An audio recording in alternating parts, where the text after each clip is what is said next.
పిచ్చోడన్న కావాలి, దీని ఇంకా బలమైన రీజన్ అన్న ఉండాలని చెప్పాను కదా. ఏంటి ఆ రీజన్ అన్నది 3 రీజన్లు చెప్తా. ఏ రీజన్కు మీ దగ్గర ఆన్సర్ ఉన్నా ఈ వ్యాపారం వద్దని నేనే చెప్తా. చూద్దాం. చాలామందికి చాలా రకాల కళలు, కోరికలు, డ్రీమ్స్ ఉంటాయి. అందరికీ డిఫరెంట్ డ్రీమ్స్ ఉన్నాయి, కళలు, కోరికలు. అందరికి ఉండే కామన్ కోరికలు.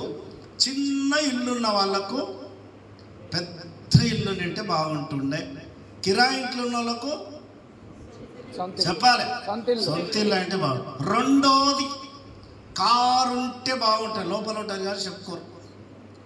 మూడోది లేడీస్కి అయితే బంగారం ఉంటుందా మేడం? ఏం మాట మాట్లాడుతున్నాం సార్ అంటారు. ప్రతి ఒక్కరికి ఒప్పుకోకపోయినా కోరికలు అనేటివి ఉంటాయి. ఈ కోరికలు నెరవేరాలంటే ఏం కావాలి సార్? మనకు డబ్బులు కావాలి. డబ్బులు కావాలంటే మనకు తెలిసిన మార్గాలు ఏంటివంటే ప్రైవేట్ ఆర్ గవర్నమెంట్ ఉద్యోగం చేస్తే వస్తుందని తెలుసు, ఏదన్నా పెట్టుబడి పెట్టి బిజినెస్ చేస్తే వస్తుందని తెలుసు. మూడోది professional doctors, lawyers, engineers. Starting జీతం 15,000 రూపాయల నుంచి నెలకు 30,000 రూపాయలు సంపాదిస్తున్నాం అనుకుందాం. దీనిలో నుంచే కదా సార్ కరెంటు బిల్లు, పాల bill, paper bill, room rent, పిల్లల ఫీజులు, మధ్యలో పెళ్ళిళ్ళు, పేరంటాలు అన్నీ పోతే నేను వచ్చేసరికి ఎంత మిగులుతాయి? ఎంత మిగిలొచ్చు సార్?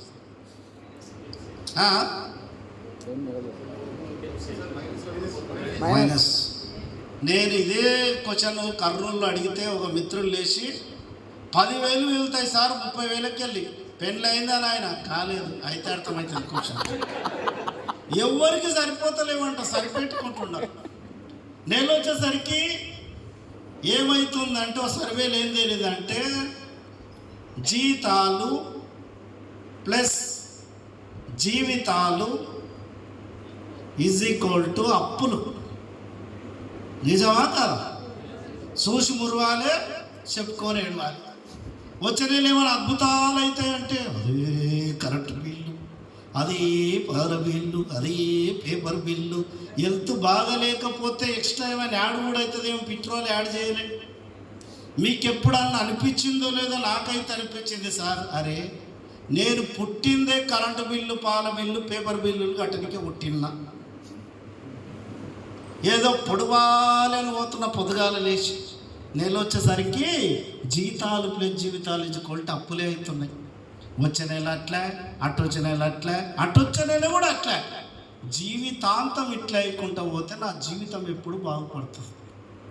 పని మారితేనే కదా, పని మార్చుకుంటేనే కదా నాకు ఫలితాలు కూడా మారుతాయి. పాత పని చేస్తే పాతది రిజల్ట్, కొత్త పని చేస్తే కొత్త రిజల్ట్.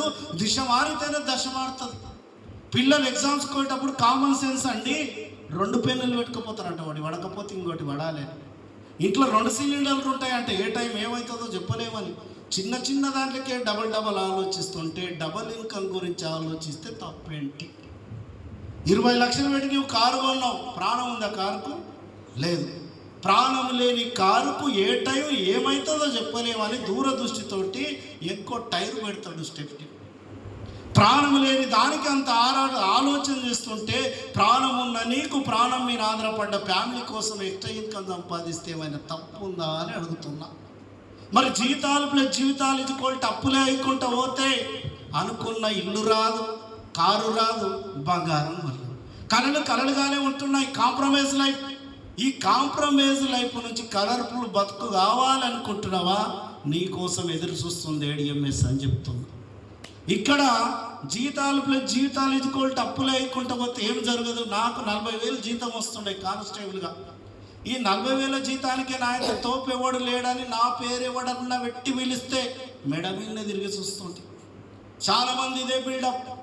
ఇంటెంకొని ఇంటి ముందర చూస్తారు, వీళ్ళిద్దరికంటే నేనే బెటర్ ఉండని ఖుషి అవుతారు. సొసైటీ అట్లా అలవాటు చేసింది. ఎందుకంటే పొట్టిగా ఉన్నోడంట పొడవుగా కొట్టాలంటే తనకంటే బుడ్డ వల్ల జత పట్టమని. ఏమి లేనంతో పోల్చుకుంటారు, వీళ్ళకంటే నేనే గ్రేట్ అని ఖుషి అవుతాం. మేము అట్లా అనుకుంటలేము. మా ఉన్నది ఒకటే జీవితం, మళ్ళీ మానవ జన్మ రాదు. నా వంశవృక్షంలోనే నాకంటే ఎకనామికల్గా ఎదిగిన మొగోడు ఇవ్వడు ఉండకూడదన్న కసితోటి పనిచేస్తాను. ఇక్కడ నా ఒంటి మీద డ్రెస్ వేసుకుంటే సాయి కుమార్ లక్క రెచ్చిపోయేది, ఇంటికి వస్తే ఇలా పట్టేది. Show off buildup. పెళ్ళి కాకముందు అమ్మాయిని లైన్ లేయాలంటే బిల్డప్, ఇలా బిల్డప్ చేయకపోతే పడదు. పెళ్ళై పిల్లలై పీజులు ఎగిరిపోయి ఇంకా ఎండకపోతుంటే కూడా ఇంకెందుకు బిల్డప్ ఇవ్వాలి? సరిపోతలేదన్న నిజాన్ని నీవు ఎప్పుడైతే ఒప్పుకుంటావో అక్కడి నుంచి ఆ భగవంతుడు కూడా వెళ్ళిపోయడానికి సిద్ధపడతాడని చెప్తున్నాడు. ఇక్కడ మీరు గట్టిగా క్లాప్స్ ఇస్తే గుడ్ న్యూస్ చెప్తానండి. ఈ బిజినెస్ స్టార్ట్ చేసి 33 నెలలు అవుతుంది. ఈ 33 నెలల్లో కల్వకుర్తిలో విద్యానగర్ అనే కాలనీలో 60 లక్షలు పెట్టి సింగిల్ చెక్ తోటి ఇల్లు తీసుకోవడం జరిగింది. 60 లక్షలు పెట్టి ఇల్లు తీసుకున్నా. ఐ లవ్ ఏడిఎంఎస్ అని ఇంటి మీద బోర్డు కూడా పెట్టుకున్నా. ఎందుకు ఇంత గొప్పగా చెప్తున్నానంటే జాబ్ మీద నేను డిపెండ్ అయితే, జాబ్ చేయడం తప్పటలేదు, జాబ్ మీద డిపెండ్ అంటే ఈఎంఐలు ఇల్లు తీసుకుంటుంది. అదే ప్రైవేట్ జాబ్ చేసి ఆస్తాన్ని అమ్ముతుంటే అప్పన్న తెచ్చుకుంటా. ఆస్తి అమ్మకుండా అప్పు తీయకుండా నెట్ అమౌంట్ తోటి మా ఫ్యామిలీలో 30 మంది గవర్నమెంట్ ఎంప్లాయీస్ ఉంటారు. నేను చిన్నగా ఉన్నప్పటి నుంచి జాబులు చేస్తున్నారు. ఇప్పటి వరకు ఈఎంఐలు కూడా తీరలే వాళ్ళకు. నెట్ అమౌంట్ పెట్టి తీసుకున్న మొగోడు మా వంశంలో ఎవడన్నా ఉన్నాడంటే నెట్వర్క్ చేసే దమ్మున్న మొగోడు దాసుగాడు అని చెప్పుకుంటారు. ఈరోజు నా ఇంటిలో ఫ్యాను కూడా గతి లేని స్థితి నాది ఒకప్పుడు.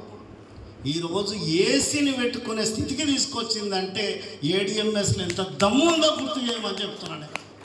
ఈరోజు i20 కారు తీసుకున్నా. మొన్న రీసెంట్గా ఏప్రిల్ 11th రోజు మా బాబు బర్త్డే రోజు ఫార్చునర్ కారు బుక్ చేయడం జరిగింది. అక్టోబర్ 22 తారీఖు ఫార్చునర్ కారు వస్తుంది మా బాబు బర్త్డే రోజు. 2 వీలర్ నడిపేటప్పుడు పెట్రోల్ కూడా గతి లేదు నా పరిస్థితి. ఈరోజు ఫార్చునర్ కారు తీసుకునే పరిస్థితికి తీసుకొచ్చింది.